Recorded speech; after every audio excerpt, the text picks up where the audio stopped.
তবে বাবেদের মায়েদের যুবকদের বলে দিয়ে যায়, দুনিয়াতে আল্লাহ বা ছাড় দিয়েছে, ছেড়ে কিন্তু দেয়নি। একটা দিন আল্লাহ বা তোমাকে আমাকে উঠাবে, ওই দিনটা হবে ময়দানে মাশর।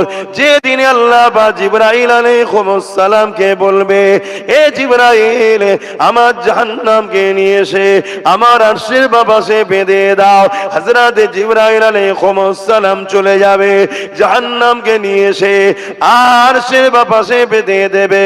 70,000 জিঞ্জিল দিয়ে আল্লাহ পাকে জাহান্নামকে বাঁধা হবে। এক একটা জিঞ্জিলে 70,000 করে ফেরেশতা ধরে রাখবে, তথাপিও জাহান্নামকে ধরে রাখতে পারবে না।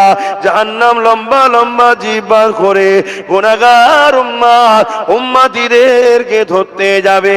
এ যুবকের, এই দিনটা এত কঠিন দিন হবে, যে দিনেতে বাপ নিজের ছেলেকে জমিনে শুইয়ে তার বুকের উপরে পা দিয়ে দাঁড়িয়ে যাবে।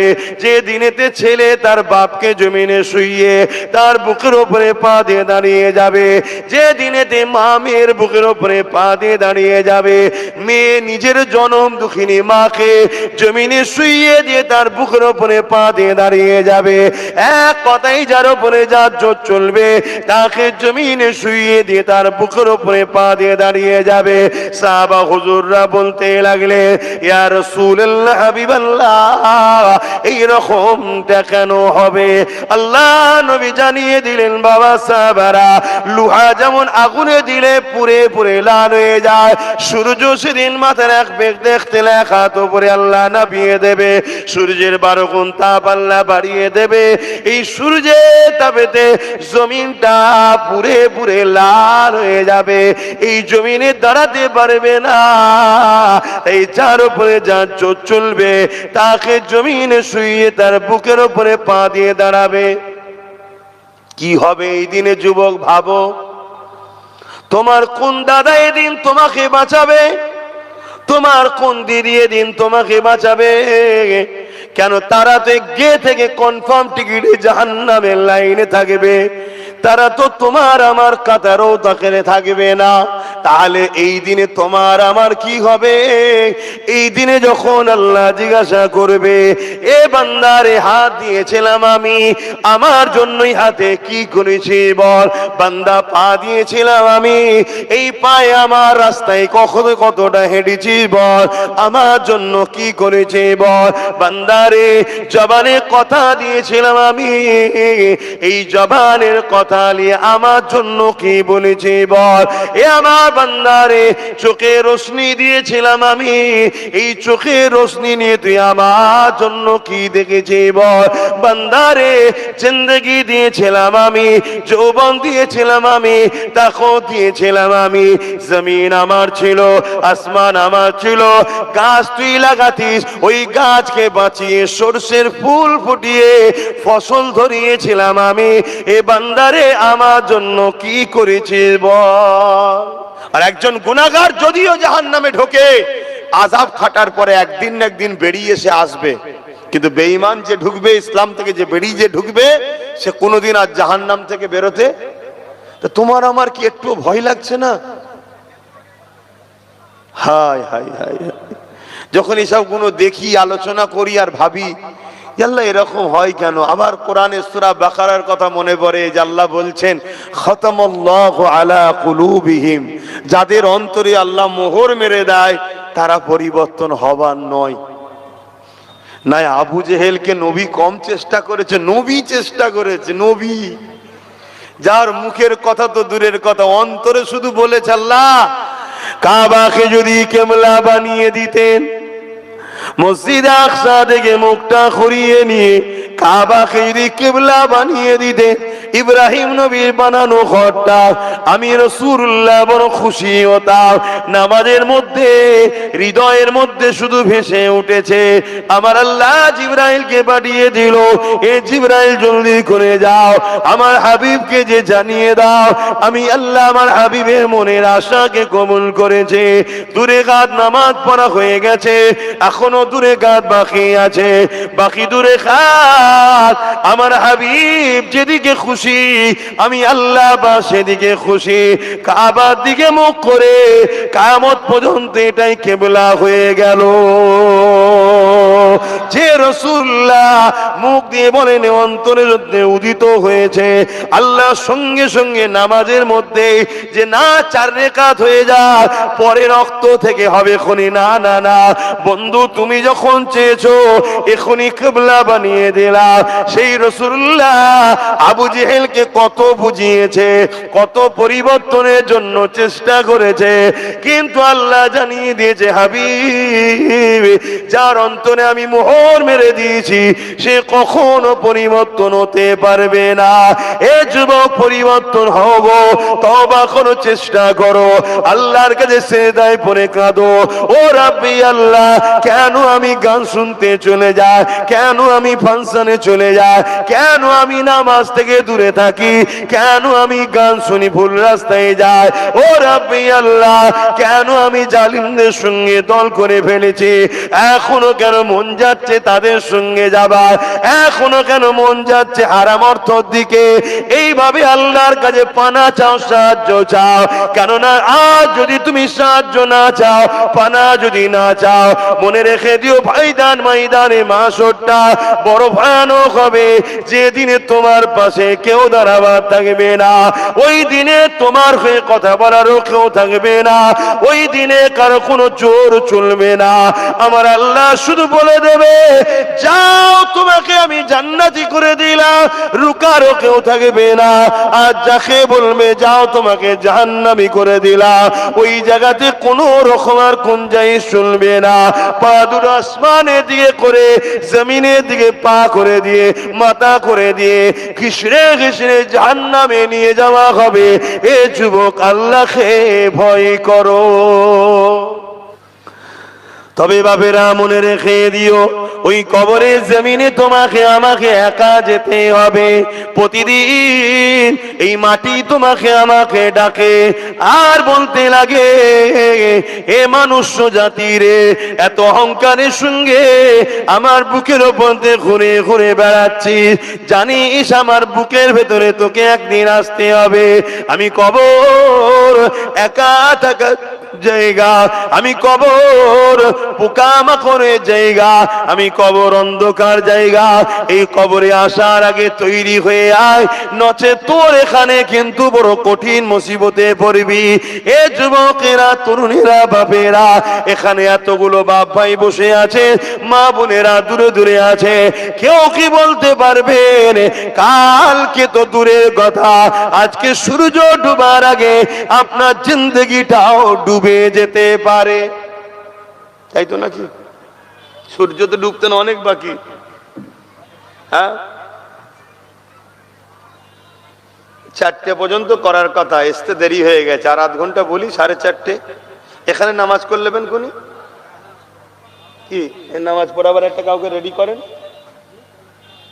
এখানে একটা নামাজ পড়াবার কাউকে রেডি করেন। কেন আমি মুসাফির হালে আছি, না আমি পড়িয়ে দিতাম। একটা কাউকে রেডি করেন, করে রেডি থাকেন, 4:30 এখানে নামাজ করে নেবেন। ওয়াক্ত আছে, ঘাবড়াবার কিছু নেই। আচ্ছা ঠিক। তাহলে কবর প্রতিদিন তো আমাদেরকে ডাকছে, সেই কবরের কথা কি আমরা ভাবি? অথচ আল্লাহ পাক কোরআনের মধ্যে বললে ওয়াল তানজুরু নাফসুম মা কদ্দামাত লিগাদ, প্রতিটা নফসের উচিত পরকালে বেশি বেশি করে ভাবা কি হবে আমার পরকালে। এই দুনিয়ার জিন্দেগি তো আসল জিন্দেগি নয়, আসল জিন্দেগির জন্য তো দুনিয়ার জিন্দেগিতে পরীক্ষা দিবার জন্য এসেছি। আসল জিন্দেগি যে জায়গায়, ওখানে দুটো জায়গা আছে, একটা হলো চিরশান্তির, আর একটা হলো চির কষ্টে। যেমন যৌবনে যদি তুমি আমি মেহনত করে নি, তাহলে দুনিয়ার জমিনে তুমি আমি প্রতিষ্ঠিত হয়ে যাব। আর যদি যৌবনের সময় পড়াশোনা না করে খেলাধুলা করে যদি 20-30 বছর কাটিয়ে দিই, তাহলে কিন্তু পরবর্তী জীবনটা তোমার আমার বেকার হয়ে যাবে। তাই দুনিয়াবি জিন্দেগিতে তুমি আমি যদি একটু কষ্ট করতে পারি, আসল জায়গা পরকালে, ওখানে তুমি আমি শান্তি পেয়ে যাব। আর এখানে যদি তুমি আমি আনন্দ ফুর্তির মধ্যে কাটিয়ে দিই, তাহলে আখিরাত তোমার আমার বরবাদ হয়ে যাবে। এ নওজওয়ানেরা, তরুণেরা, এ নবী পাকের প্রেমিকেরা, এরপরও বলে যে আল্লাহ তওবাকারীকে বড় পছন্দ করে। যারা অন্যায় করে ফেলেছে, যারা ভুল করে ফেলেছে, যাদের দ্বারা অন্যায় হয়ে গেছে, ভুল খাতা হয়ে গেছে, এখনো সময় আছে, তওবা করে না। বাকি জিন্দেগিটা আমার রাসূলুল্লাহ দ্বীন ইসলামের পাহারাদার হয়ে কাটার, বাকি জিন্দেগিটা আমার রাসূলুল্লাহর হয়ে গোলামি করে কাটার, বাকি জিন্দেগিটা যিনি দিয়েছে তিনার দাসত্ব করে কাটার। এ যুবকেরা, তরুণেরা, বাপেরা, আখিরাত বড় ভয়ানক হবে। তওবা করে নাও, তওবা করে নাও। কেন আল্লাহ তওবাকারীকে বড় পছন্দ করে। আল্লাহ পাকের কাছে ক্ষমাটা চেয়ে নাও। যেমন ইতিহাসের তারিখের মধ্যে পাওয়া যায়, হযরতে মুসা আলাইহিস সালামের জমানাতে এক যুবক ছিল যে কিনা ক্ষমতার জোরে বড় অন্যায় করেছে, বড় পাপ করেছে, অত্যাচার করেছে। এমন কিনা দেখা যায় প্রতিদিন একটা একটা করে নারীকে তার বিছানাতে সে নিয়ে আসতো। এরকম অসভ্যতা কাজও করেছে। প্রতিদিনের না একদিন সে বাজারে গেছে, বাজার থেকে এক গরিব ঘরের কন্যাকে, নারীকে খরিদ করে নিয়ে এসেছে। তৎকালীন সময়ে 60 দিরহাম টাকা দিয়ে খরিদ করে নিয়ে এসেছে। এই নিয়ে আসার পরে যখন রাত্রি তার খাস কামরাতে যেতে লেগেছে, ওই সময় যুবকটা দেখতে লেগেছে ওই নারীটা এমন করে থরথর করে কাঁপে আর চোখ ভরা পানি, কাঁদতে লেগেছে। এই যুবকটা বলতে লেগেছে, কেন আপনি কাঁদতে লেগেছে? আপনি তো আমার থেকে অর্থ নিয়ে খুশি মনে এসেছে, আজ আপনি কেন কাঁদছে? ওই কন্যা নারীটা বলতে লেগেছে, এ যুবক রে, আমি কোনো খারাপ চরিত্রহীন নারী নয়, অভাবের জ্বালা কয়েক মাস ধরে রাস্তা খুঁজছি বিপদ থেকে বাঁচার কোনো উপায় না পেয়ে আজকে তুমি আমাকে অর্থ দিয়ে খরিদ করে এনেছো। কিন্তু পাপের কাছে যখন আগিয়ে এসেছি, আমার আল্লাহ পাকের কথা মনে পড়েছে। আমার আল্লাহর ভয়েতে আমি কাঁদতেছি ও কাঁপতেছি। তরুণেরা, এই যুবকটা যখন ওই মেয়েটার মুখ থেকে, ওই বান্দির মুখ থেকে যখন এই খবরটা শুনলো, আল্লাহর ভয়ে সে কাঁপতেছে, আল্লাহর ভয়ে সে কাঁদতেছে। এই যুবকটার মধ্যে একটা অনুশোচনা তৈরি হলো, আরে আমি এত ধনী, আল্লাহ আমাকে এত অর্থ দিয়েছে, এত কিছু দিয়েছে, এরপরও আমার উচিত আল্লাহকে বেশি ভালোবাসা, এরপরও উচিত আল্লাহ সঙ্গে মহাব্বত বেশি করা। তা না করে আমি আল্লাহ নাফরমানি করে বেড়াই। আর এই মেয়েটা এত গরিব হওয়ার পরও আমার আল্লাহকে কত ভালোবাসে, আমার আল্লাহকে কত ভয় করে। সে কিনা কোনোদিন পাপ করেনি, না ছাড়ে এসেছে, এরপরও সে কাঁদতে লেগেছে। এই দৃশ্য দেখে যুবকটার মধ্যে পরিবর্তন এসে গেছে। ওই যুবকটা ওই মেয়েটাকে বলতে লাগলো, এ মহিলা, আজ থেকে আমি তোমাকে বোন বলে সম্বোধন করলাম, তোমাকে আর অর্থ ফিরিয়ে দিতে হবে না, আমি তোমার সঙ্গে কোনো পাপ কাজে লিপ্ত হব না। তবে হ্যাঁ, একটা কথা বলবো, আমি তোমাকে সাক্ষী রেখে তওবা করতে চাই, আমি জনমের মতো পরিবর্তন হতে চাই, আর কোনোদিন শরাব পান করব না, আর কোনোদিন নোংরা কাজ করব না। এ আল্লাহর বান্দি রে, তুমি আমার জন্য সাক্ষী থেকে যাও। ওই মেয়েটার সামনে সাক্ষী রেখে ওই যুবকটা তওবা করে নিল। আল্লাহর বান্দিটা চলে গেল। এই যুবকটা রাত্রে কান্না শুরু করলো, ও রাব্বি আল্লাহ, কত অন্যায় করেছি, কত ভুল করেছি, কত পাপ করেছি, আজ আমি তওবা করলাম, আপনি কি আমাকে ক্ষমা করে দেবেন, মাফ করে দেবে? এইভাবে কাঁদতে কাঁদতে কাঁদতে কাঁদতে গভীর রাত হয়ে গেছে। আরে ছেলেটা কাঁদতে কাঁদতে কখন বিছানাতে পিঠ দিয়ে শুয়ে পড়েছে। সূর্য উঠেছে, লোকেরা সবাই উঠতে লেগেছে। সূর্য উঠেছে, লোকেরা সব প্রতিবেশীরা উঠতে লেগেছে। সব সবাই ওই বাড়ির দিকে তাকিয়ে রয়েছে। সবাই জানে গ্রামের এই ঘরের যুবকটা বড় ক্ষমতাশালী, বড় অর্থশালী, বড় নোংরা ছেলের বিরুদ্ধে কেউ কিছু বলতে পারে না। তাই সবাই অপেক্ষা রয়েছে, না জানি আজকে আবার কোন মহিলা সর্বনাশ করলো।